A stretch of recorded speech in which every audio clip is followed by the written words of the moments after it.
you are an entrepreneur, a professional, a speaker, or a coach, and although you've come a long way, it's time for you to take it to the next level. We've got you. This is the Author to Authority podcast. We'll help you use authority and influencer marketing to build your business stronger and faster by publishing a book.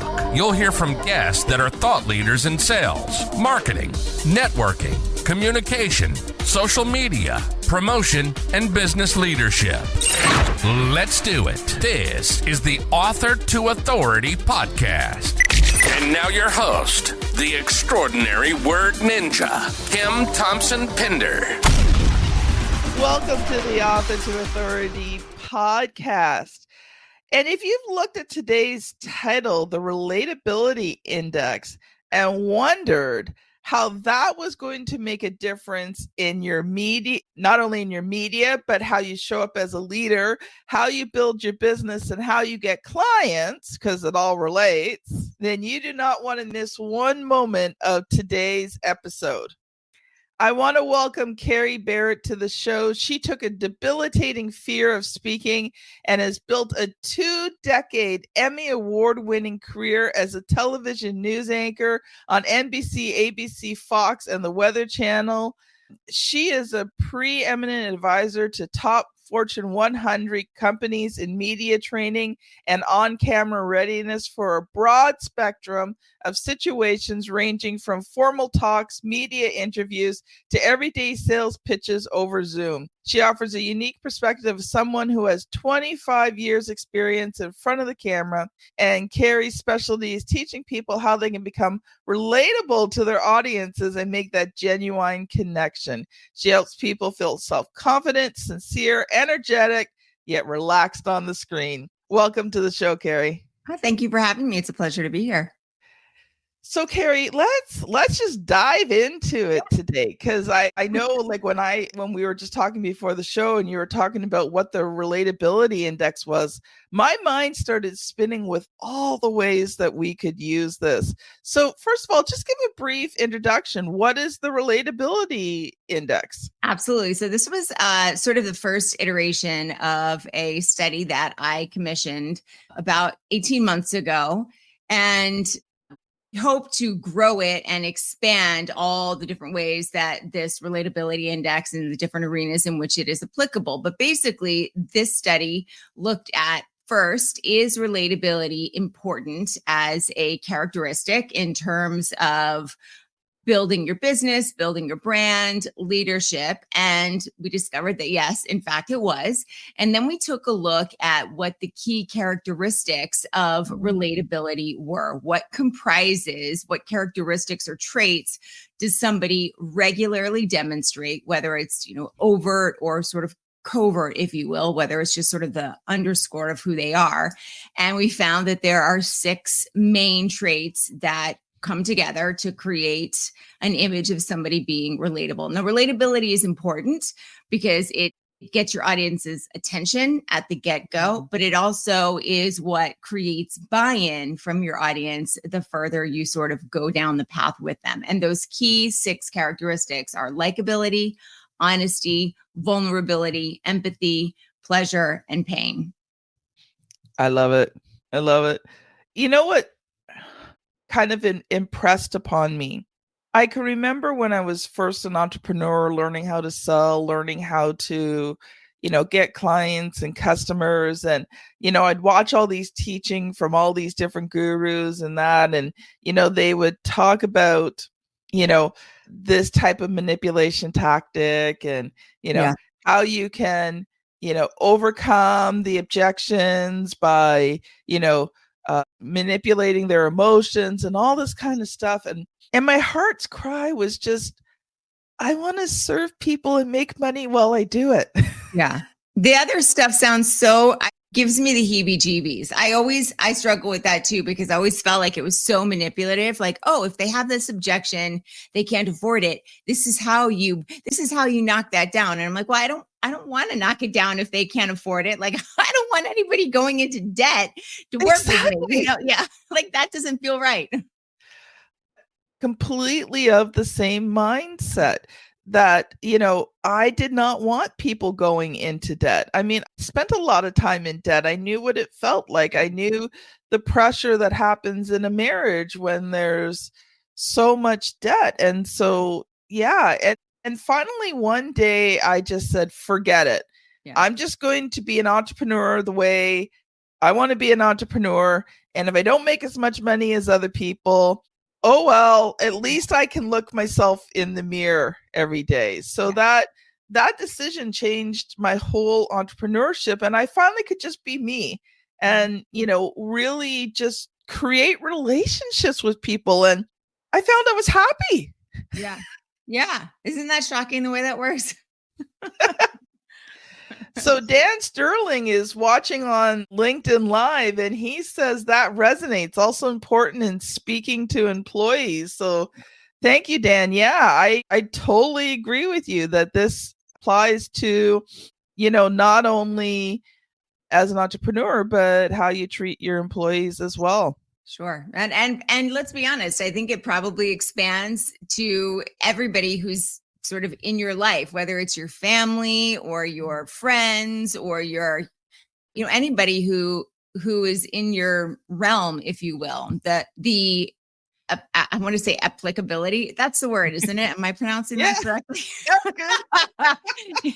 Expands beyond business, for sure. We're focusing obviously on business here, but this is really just about being a person who's able to build relationships and communicate effectively with others. At the end of the day, that's what those traits are about. Oh, we are going to take a very quick commercial break. Audience, RTA Publishing has resources that are going to help you take your business to the next level and help you to write books that not only scale your business, but also help you convert readers into clients. So promise you, very quick, 15 to 20 second commercial break. One of the keys to becoming an author is hiring the right publisher. It's the difference between having a book that converts readers into clients and one that sits unused on a shelf. Check out 7 questions to ask before hiring a publisher. Get it free at authortoauthority.com/publisher. Welcome back. Kerry, I am already so much enjoying this conversation and how we can, be authentic and relate to people. So I would love for you to do more of a deep dive into, the relatability index, those 6 things that you need to be so that people can relate to you more. Absolutely. So I do a lot of training with my clients that is sort of falls under the category of media training. Touched on it a little bit in the introduction, but I work with a lot of people who are using the camera or the lens as their stage for public speaking rather than actually getting up on a stage or on a podium. But I want to be clear to anybody who's listening, even if you're not speaking in front of a camera or you're not courting media opportunities or you're not posting videos on social or doing client calls or whatever, this applies in any sort of communication. It applies when you're on a stage. It applies when you're one-on-one. It applies when you're in a conference room with the rest of your team. So the first trait is likability, and it's really simple. You're relatable when you're likable. Talk a lot about we want people to respect us, not necessarily like us. And absolutely, respect is important. And by likable, I don't necessarily mean that you have dinner in your employee's home every night with their family. That's not what I mean about likable. I just mean that you have to be somebody at the end of the day who people don't run in the opposite direction of when they see them. So the question here is, how likable are you in fact? And if you're not sure, have somebody else listen in on talk that you give to your team or during a meeting, or have them watch something that you're doing on video or on camera, and then ask them whether they feel connected or disconnected to you. And you have to find somebody who's going to be willing to tell you the truth. That's the biggest battle of them there. So don't ask subordinate, if you will, for the answer to that question. Ask somebody who is your peer or who is, above you in terms of the ladder of your business. The second trait is honesty, which of course, again, seems incredibly basic, but you've heard that saying that a brand isn't what you say it is, but instead it's what the client says it is. If you say it about yourself, it's opinion. If somebody else says it, it's fact. A trusted brand, right? Have you heard that expression before? I know I have. And yeah. If you say it about yourself, it's opinion. But if somebody else says it, it's just straight out bragging. Yeah. Well, there's that too. Yes. Oh my gosh. So at the end of the day, a brand that is trusted builds that reputation of being honest as a result of doing repeatedly and consistently what they say they're going to do. So following through on not just words, but tasks and action items and building whatever it is that you say you're going to build, whether it's a culture or a process or a product or whatever it is.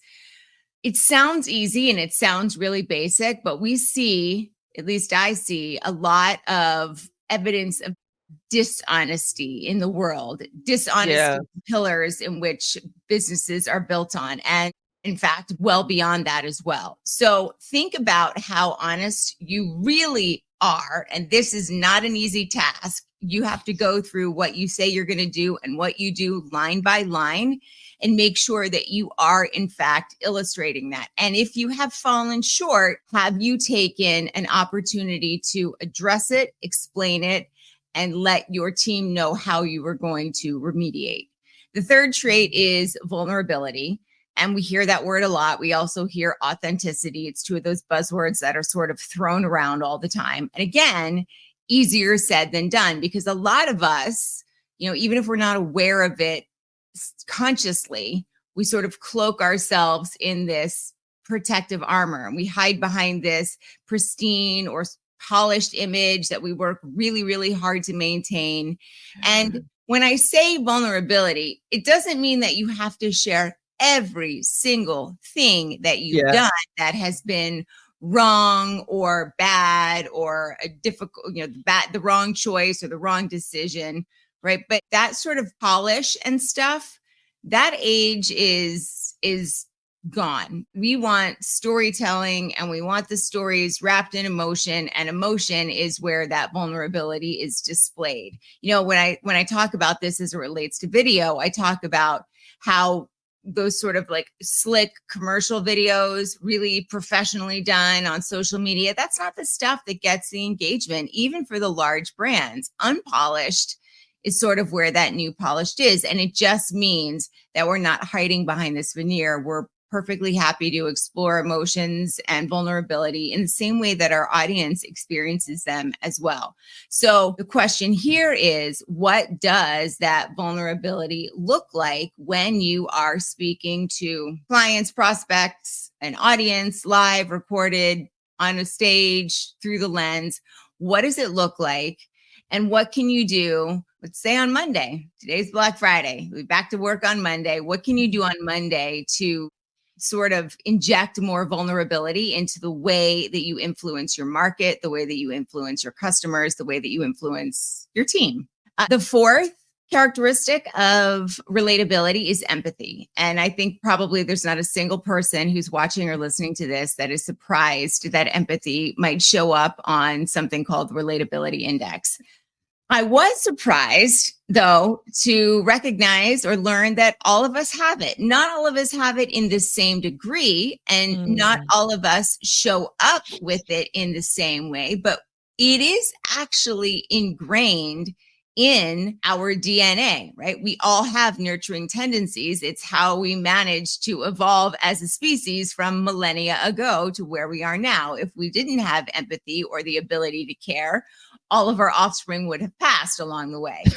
So that's what it comes down to at the end of the day. It is, are we able to use empathy to nurture and influence the people around us? I'm going to stop you there for 1 second, Kerry, because when you said that, all that came through, I remember when my first son was born, and, my father-in-law is of that, older generation, but it was like having grandkids, that little baby, that little person, especially when he started to hit 1 and 2 and he was walking and moving. Yeah. It was like this, all of a sudden, this nurturing side that we had never seen in my father-in-law, like, came to life. Yeah. And it was so amazing to watch. And, the difference in him personally, when he allowed that nurturing, caring side to come forth, it was a beautiful thing to see. And I think that, we underrate empathy. We know it's important, but we don't know why it's important in our business. And we don't recognize perhaps how important it is in every aspect of our life. I couldn't agree with you more. And I think sometimes when, you were talking about, this polished appearance and, not being vulnerable and stuff like that. But when it comes to, especially, if you're a high-level professional consultant, speaker, you have to be, that relatability factor is crucial in terms of, building your business. And when you can be a bit vulnerable, and again, like you said, like you're not sharing every, horrible personal thing that you went to, because there's vulnerability, and then there's sharing. Well, yeah, and then that goes into like almost like a victim mentality, and that actually defeats the purpose, because now people don't see you as a leader, as that person to follow. They see you as a victim. But when you can, one thing I've learned about vulnerability is, we all love the hero's journey. So, when you can share about those times, and share honestly about those times when, things weren't good. Yeah. But then, how do you overcome it? And, how can you be victorious in it and use that to encourage others? Now that vulnerability gives others strength. Absolutely. 100%. When I first started my business, I listen, I didn't know anything about business when I first started at all. At all. I didn't even know what the word scale meant. That's not a lie.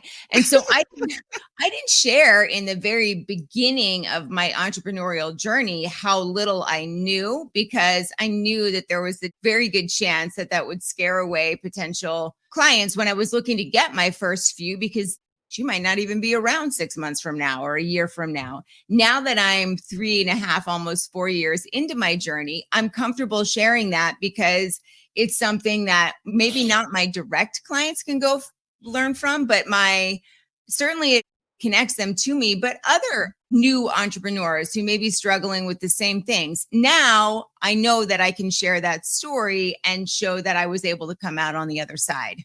Yeah.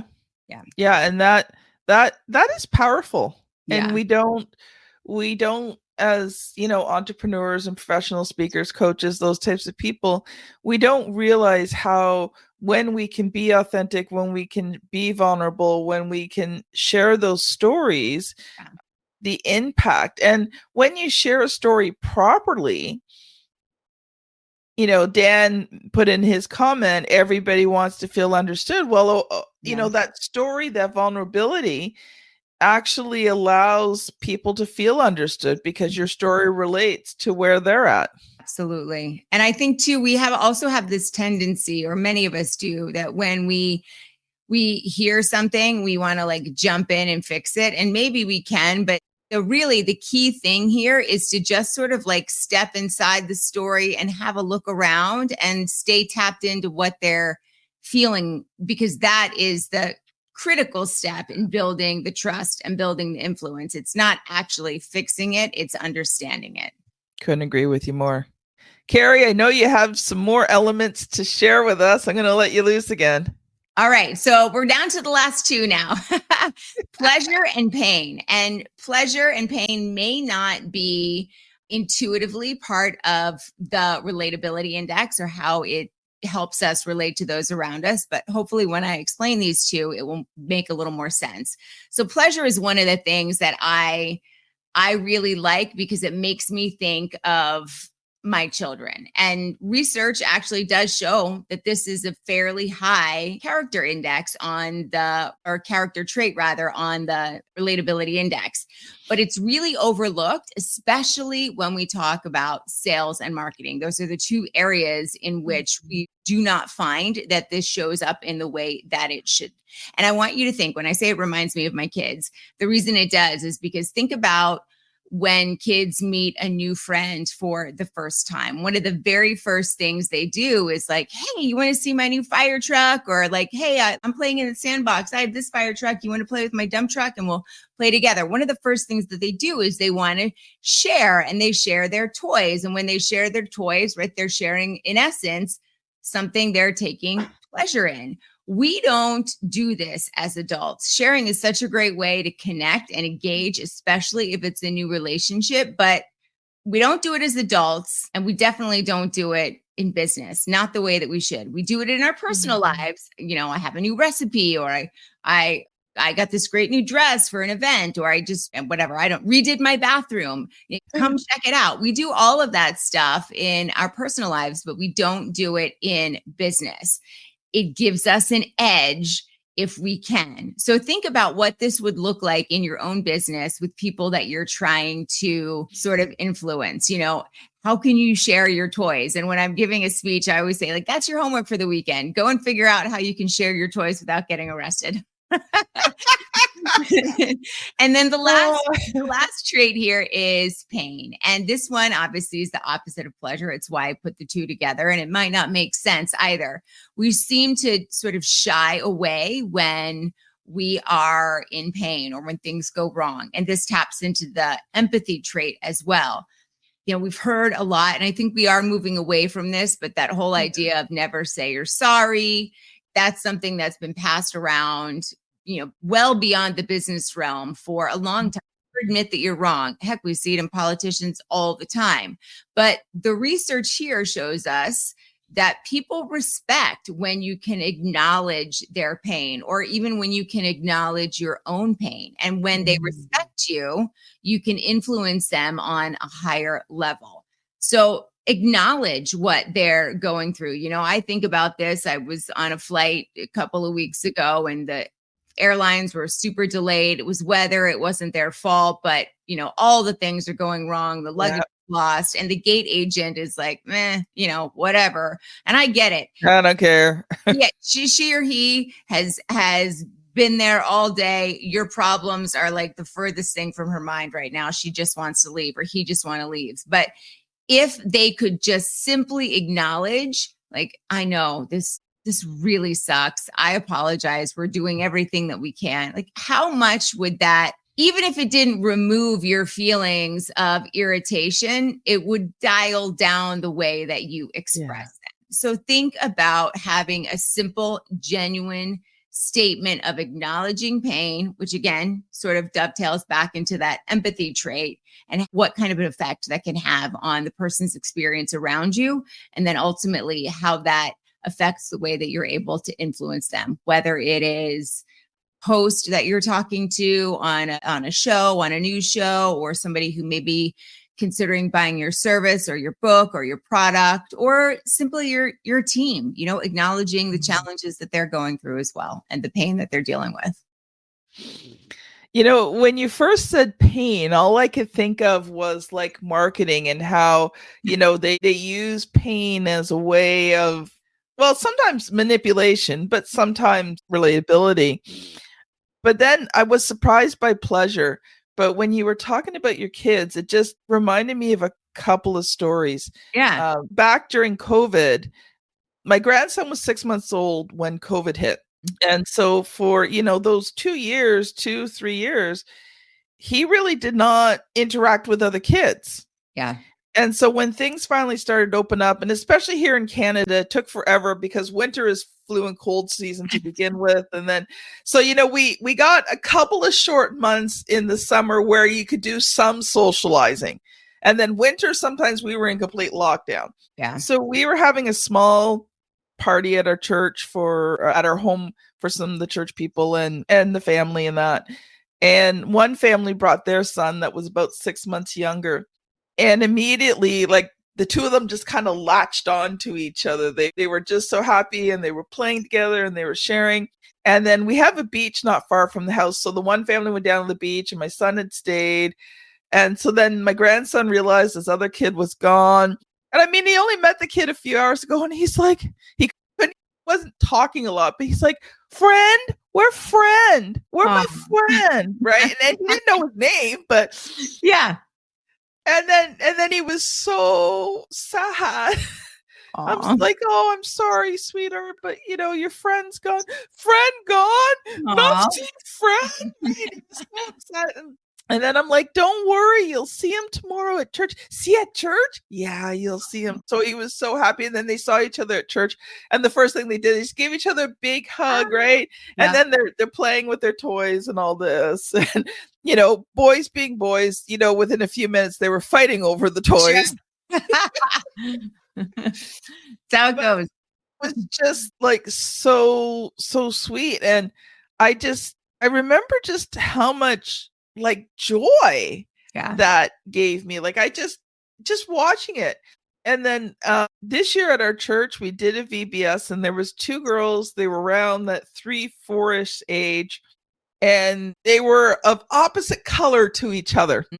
And the first time they saw each other, they stood there, they looked at each other, and they're like, "You're my friend." And they ran up and they hugged each other, right? So every time they come to church, they look for each other, and they're like, "Where's my friend? Where's my friend?" And I won't say their names, right? I want to protect, but they're like, "Where's my friend? Oh, she's over there. Okay, I got to go see my friend now." And, they would hug each other, and they'd be walking down the church aisle hand in hand together. And it's just like, I'm like, oh, that feels so good.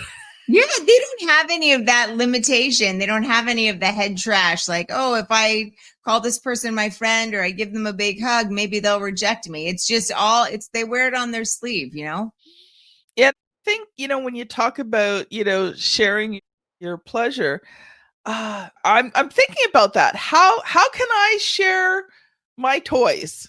Yeah. In a way. And, one thing I was thinking about was, as an entrepreneur, I think sometimes you have to have hobbies. You have to have things. Now, mind you, my hobby makes me money, but that's okay. That's sort of my side hustle. But I love to craft. I started knitting at 5 when my grandmother taught me. I knit, I crochet, I cross stitch. Over COVID, well, my husband knows this, so I can say it. I found a new love. Okay. It's called the Cricut machine. It's spelled Cricuk, but it said Cricut. It's spelled Cricut, but it's called Cricut. And this machine cuts like everything, and you can make all these different crafts, and you can do sort of fun things like mugs. You can do stickers. Look at that. I've never heard of this thing. So audience, if you're listening, I'm just holding up a sheet of 1-inch Christmas stickers. So one of the things I did is I liked designing, and I was always having designs made for the things. I'd pay people design. I can have the vision of it, but I'm not a graphic designer. So when I try, I know what I want, but when I try to get it, just doesn't work. It doesn't look the way different than in your mind's eye. So anyway, I decided that I would start selling these designs because there's other crafters. And actually, I'll just share a little pleasure I had.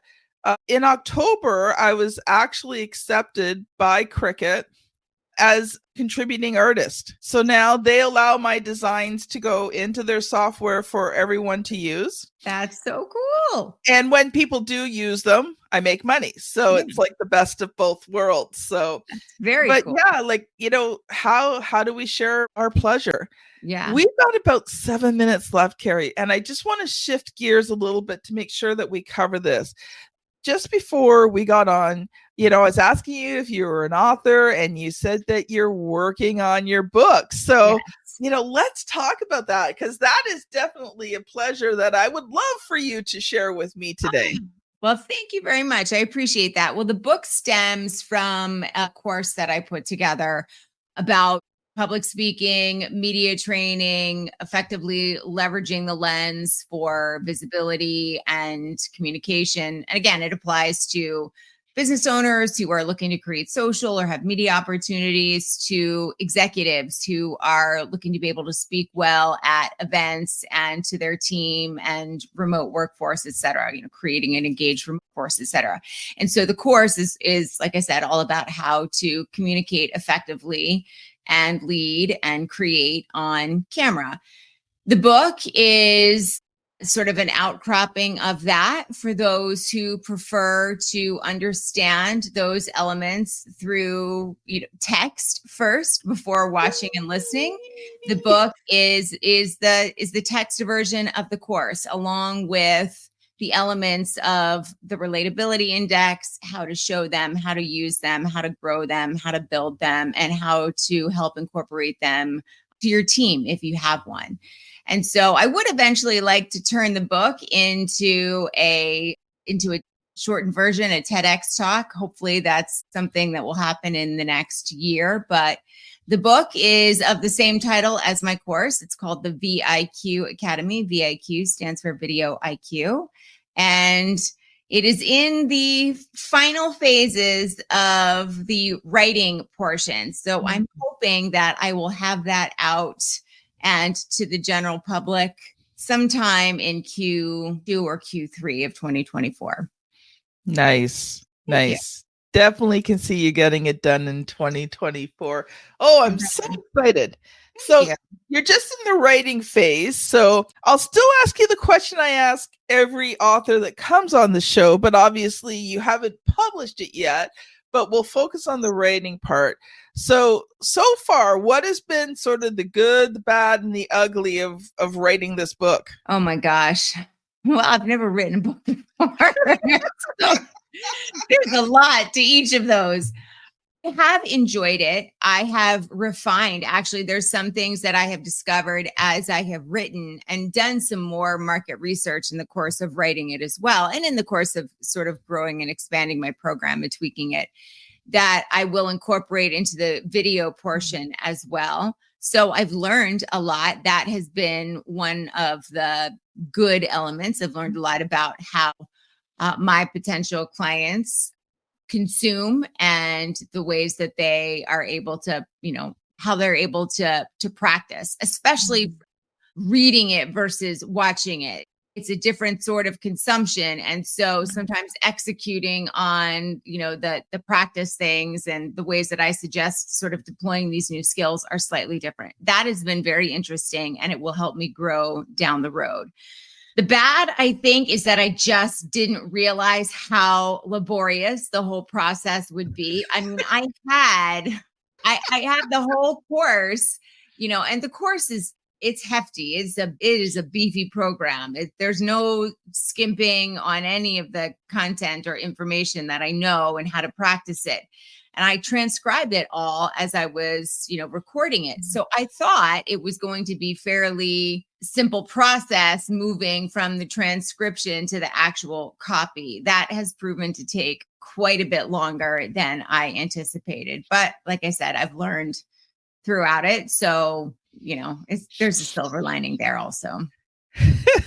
But man, I'll tell you what, for these folks who have written more than 1, 2, 3, 4, 5, I had somebody on my show the other day who I think had written 9. I don't know how you have time to do anything else. It's impressive. Suddenly I lost you. I can't hear you. Oh, I got you back. Darn microphone cable. I have to be careful. Every time I touch it a certain way, it loosens. I got you. Being vulnerable here, sometimes technology and podcasting is not fun. No, that's true. I've been there too. Don't worry. I think we've all learned to give one another, hopefully, a little bit of grace, especially over the course of the last 3 years. Like, if there's one thing we've had to learn, it's to be a little kinder to everybody else and ourselves as well. One thing I was thinking of when you were talking, one of the things I teach on is called the create method. Mm-hmm. And so it's, how you can create a book that converts reader into clients. And it's based on the word create. So first of all, your book has to create authentic relationship, has to reveal the real problem, not the surface stuff, the real problem, engages the reader, not only engaging writing, but how are you giving your readers opportunities to connect with you outside of the book? Yeah. Right. So these are all the things that we talk about. Answer the questions. Does it answer their questions? If it doesn't answer their questions, well, there's no use publishing the thing. Yeah. Target it to a specific person, because you talked about a few different groups there. So highly recommend that you focus in. We call it the audience of one. Yeah. To really make a book effective, the more targeted it is, the better. Now, it doesn't mean it can't relate to many people, but you have to really focus in on that one. And of course, excellently done. And I suspect, from this interview that would be something that you would do. So just a few thoughts for you while you are writing your book. We are pretty we are out of time. We're actually a little bit over. Kerry, I would love to give you an opportunity to share one final thought. And then if people have enjoyed today's conversation, how can they connect with you? Oh, I appreciate that. One final thought. Well, listen, if you are hiding behind any sort of excuse or armor, and most of us are, in fact, sometimes it's so baked in, we don't even realize it. It's time to get intentional about shucking it and living your true self in front of the camera, on the stage, in your business. And as scary as that seems, and I have, in my news career, this is like second nature. I mean, it's just part of how you establish a bond with your audience. You share your own personal story. It's how they connect to you. They don't connect to you by you reading the story about the latest drive-by or pothole. They connect by who you are. And so that part was very easy for me. I've done it for a long time, and I was really good at it. I did not realize how difficult it would be to continue that when I switched into my business, because suddenly the stakes changed, and it was me, Kerry, up there rather than Kerry, the news anchor at whatever place I was at the time. And so that was actually quite tricky. And so don't assume that it's easy to do or that you're already doing it. I had to take a good hard look at myself and figure out how to redo it for me when I launched my business. So I guess that's my final thought. And thank you for giving me the opportunity to let people connect with me. If you're interested in what I do or how I do it or how we might be able to work together, one of the easiest places to go is my website. It's my name, kerrybarrett.com. And you can also find me on Instagram, YouTube, and LinkedIn. I am Kerry Barrett. So you can find me on all the social medias. I post daily with tips on showing up on camera, how to overcome mindset blocks, and, some behind the scenes stuff as well. Love it. Thank you so much, Kerry.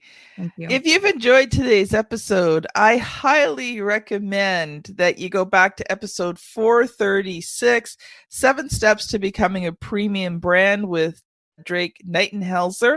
And so if you are on YouTube, there will be a thumbnail here somewhere. And, one of these days, my daughter helps me out with the podcast. I'll actually ask her where she puts the thumbnail, because I never know where it's going to go. But it's on the screen here somewhere. And if you are listening on your podcast app, this is episode 457. So you're going to want to scan back about 20 episodes. I promise you it will help to continue from today's conversation with Kerry. Kerry, thank you so much for being on the show. Audience, you know how much I love you. Thank you for listening, and we will see you on the very next episode. Bye now. Bye. You've been listening to the Author to Authority podcast.